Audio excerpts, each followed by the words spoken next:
14 သမီးအတွက်ဘာစကင်းကဲဘယ်လိုစားလုံးတကလေးကတနခါလဲမလိမ့်လို့ပါမလိမ့်တာကောင်းတာပေါ့အဲ့ဒါလေတနခါလိမ့်နေဆိုကျွန်တော်တို့လေဟိုကျောင်းနေမှာပေါ့ကျွန်တော်တကုံတက်မှာတက်တုံးอ่ะဆိုရင်လေဒီလားကျောင်းမှာဆိုမိဘတွေလက်မှတ်ထိုးရတယ်ဒီလားတနခါမလိမ့်ရဘူးဆိုပြီးတော့လေအဲ့ဒါဘာဟိုကျွန်တော်တို့ငယ်ငယ်လေးတွေကကျွန်တော်ဆိုရင်အရန်ပျော်တာအရင်တော့ဆိုရင်လေကျွန်တော်ပသိမ်မှာကျောင်းတက်တုံးอ่ะဆိုရင်လေကျောင်းသွားကန်ဒီကြရင်အမေကပေါင်မော်တင်ပြီး gwat gwat ဆိုပြီးတခါလိမ့်ချတာလေဘကွာနှစ်ကွာ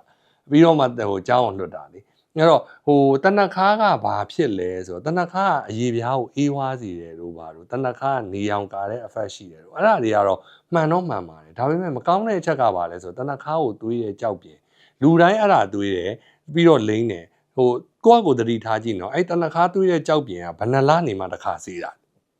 အဲ့တော့အဲ့မှာမှုတွေပေါက်မယ်အကောင်တွေပေါက်မယ်အကောင်ဆိုတာမျက်လုံးနဲ့မြင်ရတာမဟုတ်ဘူးမှုဆိုတာလည်းမျက်လုံးနဲ့မြင်ရတာမဟုတ်ဘူးအဲ့လိုအချိန်မှာအရေးပြားမှာဝက်ချန်နေရှိနေတယ်ဆိုရင်အဲ့ပိုးတွေဝင်ပြီးတော့ပိုဆိုးနိုင်တယ်နော်အဲ့တော့ကျွန်တော်ကတော့တနခါလိမ့်ဖို့ကိုကျွန်တော်ကတော့ recommend အရင်ကြီးမလုပ်ပါဘူးဒါပေမဲ့မနေနိုင်ဘူးဆိုရင်တော့တနခါရည်ကျပါလိမ့်ပါပြီးတော့ခုနကပြောသလိုမျိုးဟိုတနခါကြောက်ပြင်ကိုနည်းနည်းလေးသတိထားပေးပါ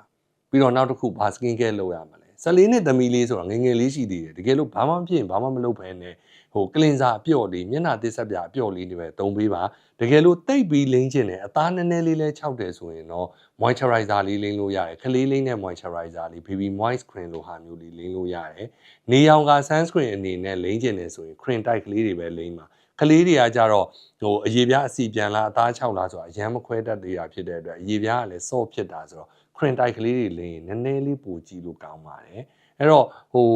ဖြစ်နိုင်ရင်တော့ဒီအရွယ်လေးတွေကိုတော့ကျွန်တော်ဘာမှအရန်ကြီးမလုပ်စေချင်ဘူးတကယ်လို့သူတို့အနေနဲ့အသားခြောက်တာတို့ဝက်ချန်ထွက်တာတို့ရှိတယ်ဆိုရင်တော့ဈေးကမ်းမှာပြပြီးတော့လိုအပ်တဲ့ဟာမျိုးကိုအကြံဉာဏ်ကိုယူပြီးတော့လိမ့်စေချင်ပါတယ်